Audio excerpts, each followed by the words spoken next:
Money changes everything. I said money changes everything. That was Money Changes Everything by Billy the Kid. So let's start with the guaranteed income program. Now, if we assess it according to the principle that people who have no ability to do useful work or a limited ability to do useful work should still be able to live at a decent standard of living. They should be able to survive, and a little bit better than survive, have a decent standard of living in accordance with the level of wealth of a society. Now, of course, guaranteeing an income for everybody at a certain level will fulfill that first principle, that nobody is going to have to worry about not being able to survive for lack of income if they can't work. Or you can think some people can do some work, but maybe not enough to support themselves, or maybe they can only work temporarily, but then do not have the ability to keep on. That is, their energy level flags or their physical ability is less. There's a whole host of people who have conditions like that, chronic fatigue in various forms, including all these people who have been through COVID and now have what they call the long hauler syndrome. One of the effects is which they have, it's hard for them to do work, and if they try to do too much, they'll be very tired. So some people can work to a limited ability, but maybe not enough to support themselves through regular jobs, so they should also have an income. So good on that first principle, right? What's the downside? The only one that people raise is that some people who could work, who could do useful work, may not do useful work under a guaranteed basic income. I think there's three reasons to doubt that there will be very many people who will just simply stop working and want to live on a basic income.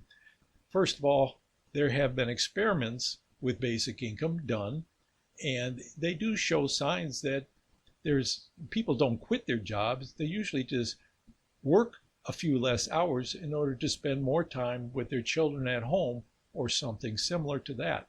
So it's not that they're quitting their jobs, it's more like they're devoting less time to paid work and more time for things that are important to them, other responsibilities in particular. These experiments have their limitations. None of them is a permanent guarantee of a lifetime income, so people could be cautious about quitting their jobs, not knowing that this is only going to last for a limited period of time. And in many cases, the income is not enough to live on, so that people would want to keep working to supplement that income anyway. Second consideration, though, is the case of retirees like myself. A lot of times people retire and initially are happy that they're not working, but then they quickly find that they miss work. They miss it because they had a useful role in society. They liked being around other people, doing something useful, exercising their particular abilities and knowledge set. So there's a lot of reasons to like to work beyond that you need the money from it. And retirees who suddenly find themselves without a job sometimes get depressed because of it and wish they had worked longer or would like to return to work because they don't like not working. Third consideration is that there are people who have sufficient income to live on and time, and they volunteer their time to good causes, whether through their church or through charity programs or to assist in like educating children. There's a variety of ways that people actually do work for free, even though they don't need to work.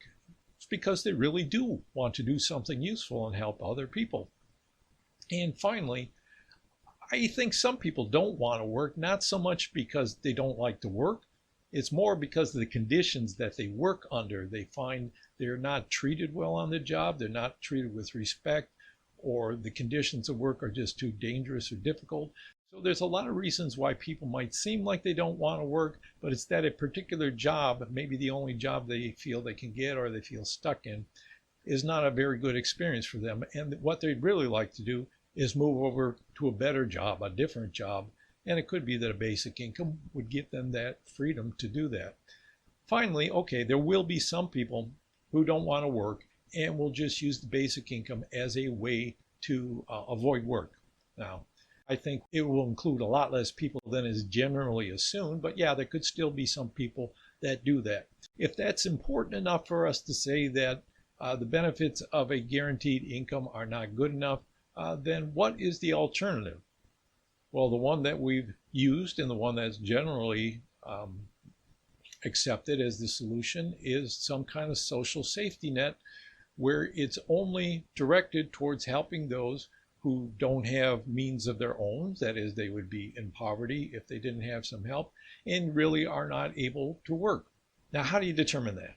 I used to work with a church program where I had to try to determine that, and it's not easy at all. It requires a bureaucracy to investigate each client, have them gather documentation, assess that documentation, make sure it's genuine, make sure it's sufficient proof. All that takes time, takes effort, and it takes time and effort on the part of the person who's applying. Now, if they truly are disabled, that's work they have to do to gather all that documentation and to prove they really need the help. That's work, even though they're saying they can't work, that it's difficult for them to work. They have limited mobility, they have a limited, they have a lot of fatigue, they can't do it. It creates burdens both for the people trying to make the decisions and burdens for the people who are applying for the help. And a lot of times, even with the best of intentions, that bureaucracy is going to make mistakes, which means that some people who really need help don't get it. Then how do they survive? And there are some people who don't need the help and still get their application approved, are going to be sponging off the program anyway. So it doesn't completely eliminate that. Now, some of the other problems with the social safety net is that it's time consuming for the applicants. Therefore, and it also takes a lot of time for the bureaucracy to process that, so they can wait for years sometimes to have their application approved. And in the meantime, how do they support themselves?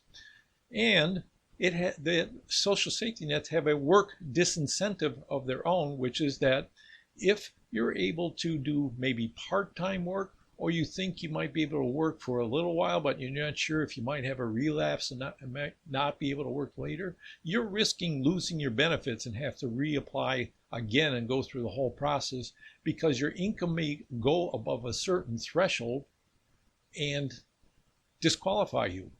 And then later, what happens if your health deteriorates further, or you find you couldn't do the work that you thought you were able to do? You could lose your benefits. So people are afraid to try to work to see how much they can handle. Also, it keeps people in poverty because they aren't able to accept help from family or friends. Any kind of financial help might disqualify you and boot you off the program. So it keeps people in poverty. And finally, the basic income does have a work incentive of its own, which is that because you can't be disqualified on the basis of income, everybody gets the basic income, then anything additional you work for is on top of your basic income. So the work incentive is, if you can work, even if it's only part-time, even if it's temporary and you're not sure if you can sustain it, it's still worth working. It's not going to cut you off from the basic income. So in that respect, it's better than a social safety net. What are the pros and cons here? To summarize, first of all, a guaranteed basic income ensures that everybody who has limited ability to work has a decent standard of living. It has less bureaucracy attached. There's less chance of making mistakes that hurt the people who really need it. And it doesn't leave people waiting over time to get help when they need it right away. And the basic income does have a work incentive. On the other hand, what's the con? Is that some people will still use the basic income to live on without bothering to do any useful work. How many people are there like that? I don't know. I assume it's a lot fewer than people expect, but there probably are still some people like that. And so the trade-off is, are you going to let a few people like that get by without working when they could be doing something useful, as opposed to all the benefits of a basic income, particularly for the people who are most in need? There's also other benefits to a basic income for people who are not in need. Raises the income of people who are working, especially the people who are very poor, allows people to pay down debt, and et cetera, et cetera. So I wouldn't base it just on the one standard of helping the people who are most in need. It has a number of other benefits,